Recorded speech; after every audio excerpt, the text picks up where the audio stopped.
అక్రమానికి గురైన స్థలం వృత్తంలో చుట్టూ ఫెన్సింగ్ ఇక్కడ మనం చూస్తున్నాం. దీనికి మొత్తం అక్రమానికి గురైపోయింది. బౌన్సర్లు వేట కుక్కలు కూడా పెట్టుకొని వీళ్ళు చేసే నేపథ్యం ఉంది. సుమారుగా 11 కోట్ల రూపాయల 11 ఎకరాల భూమి 750 కోట్ల రూపాయల స్థలం. ఇది అధికార పార్టీలో ఉన్నటువంటి వ్యక్తి ఇలా కబ్జా చేసిన నేపథ్యం ఉంది. ఇక చూడండి ఏ విధంగా ఉందో, ఎంతమంది మొత్తం నకిలీ బౌన్సర్లు ఉన్నారు. ఇదంతా సుమారుగా 11 ఎకరాలు 750 కోట్ల స్థలం కబ్జా. 750 కోట్ల రూపాయల స్థలం కబ్జా. నకిలీ సేల్ డీడీ సృష్టించి బంజారాల్స్లోనే 5 ఎకరాల భూమికి ఆక్రమణ. కోర్టులో కేసు నడుస్తుండగానే ఫెన్సింగ్ షెడ్యూల్ నిర్మాణం. రంగంలోకి హైడ్రా అక్రమాలను తొలగించి భూమి స్వాధీనం. గాజుల రామారం మేడ్చల్ 30 అన్నారంలో అక్రమ నిర్మాణాలు నిలమట్టం. ఆ భూముల విలువ 350 కోట్లు. అక్రమాలను తొలగిస్తున్నటువంటి హైడ్రా ఎక్కడైతే ఉందో హైడ్రా వచ్చింది. నిజంగా ఒక విషయంలో నిజంగా ఇలాంటి భూములను సాధన చేసుకున్నటువంటి పరిస్థితిలో సీఎం రేవంత్ రెడ్డికి సెల్యూట్ చేయాలి. కానీ ఇదే తరహాలో ఎవడైతే నిజంగా తప్పు చేసి అక్రమంగా సంపాదించుకున్నటువంటి భూములు ఎవడైతే తప్పుడు పత్రాలతోని నకిలీ పత్రాలతోని ఇలా కోట్ల రూపాయల విలువ చేసేటువంటి భూములను సాధించుకునే వాళ్ళందరినీ కూడా తీయండి. అది మీ పార్టీ అయినా ఏ పార్టీ వాడైనా. పేదల జోలికి 60 గజాలు కట్టుకునేటువంటి పేదల జోలికి రయ్యమని పోతున్నారు. కానీ గిలాంటిల జోలికి మీరు పోతే నిజంగా మీరు చరిత్ర మిగిలిపోతారు. ఇలా 60,000 కోట్ల రూపాయల ఆస్తులను ఇలా హైడ్రా పేరుతో ఇలా బయటికి లాక్కున్నటువంటి చరిత్ర కూడా సీఎం రేవంత్ రెడ్డిది. ఆ విషయంలో సీఎం రేవంత్ రెడ్డి గారిని ఐపీఎస్ రంగన సార్ గారిని అభినందించాల్సిన బాధ్యత ఉంటుంది.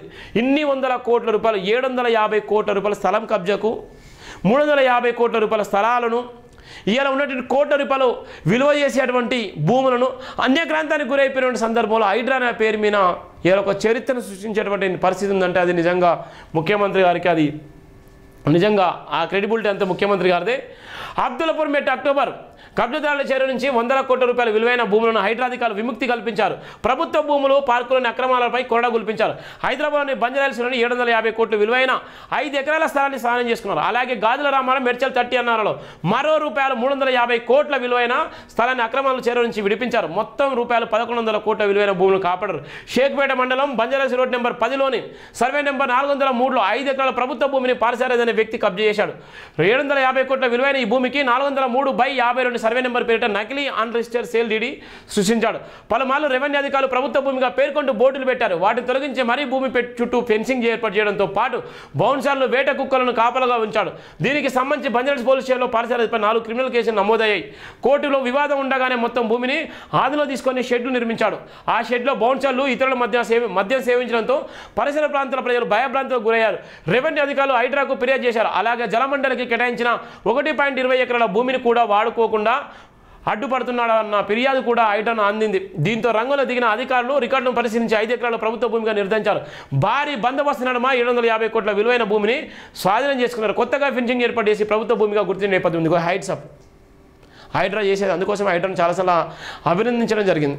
హైడ్రా గురించి చాలా రాయడం జరిగింది. ఇది ఎవరి వల్ల కావాలి? రెవెన్యూ అధికారులు కూడా భయపడ్డారు. రెవెన్యూ అధికారులు ఎన్నోసార్లు మొరపెట్టుకున్నప్పటికీ వాళ్ళ శాత కాలేదు. ఆఖరికి హైడ్రా రంగంలో దిగి 750 కోట్ల విలువైనటువంటి భూములు సుమారుగా 1100 కోట్ల విలువైన భూములను స్వాధీనం చేసుకున్నది. అలానే 106, 107 సర్వే నెంబర్లో కూడా జైబిన్ దినపత్రికకు వస్తే వార్త రాయడం జరిగింది. నిన్న హైడ్రాకి ఇది కనబడాలి.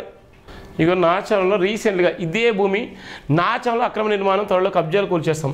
ఇది అక్కడ ఉన్నటువంటి డీసీపీ జిహెచ్ఎంసీ డీసీపీతో మాట్లాడితే తప్పకుండా కూల్చేస్తాం. ఇది 7 కోట్ల రూపాయల విలువైన భూమి.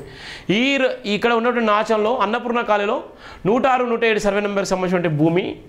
ఇక్కడ ఉన్నటువంటి భూమి కూడా హైడ్రాకు ఫిర్యాదు చేసినప్పుడు కూడా హైడ్రా అధికారులు పట్టించుకోలేదు. మరి ఇది ఆ 7 కోట్ల విలువైన భూమి అని పట్టించుకోలేదో మరి ఏం చేయాలో అర్థం కాలేదు. కానీ ఇది కూడా త్వరలో కూల్చేస్తామని చెప్తున్నాను. ఇది కూడా మా దృష్టికి రాగానే ఎంబడి చెప్పడం జరిగింది. నాచంలో అక్రమ త్వరలో కూల్చేస్తామని నాతో ఆయన ఫోన్లో మాట్లాడిన సంభాషణ కూడా మనం చూస్తున్నాం. అంటే ఇలాంటి భూములు కూడా పర్యవేక్షించడానికి బాధ్యత కలిగినటువంటి హైడ్రా అనేటువంటిది ఉంది. ఈ హైడ్రా నిజంగా ఎక్కడైతే ఫిర్యాదు ఉందో, ఎక్కడైతే కబ్జాలు చేసుకొని ఎక్కడైతే బహుళ అంతస్తులు నిర్మిస్తున్నారో వాళ్ళందరి భరతం పట్టాలని కూడా కోరుకుంటున్నాం.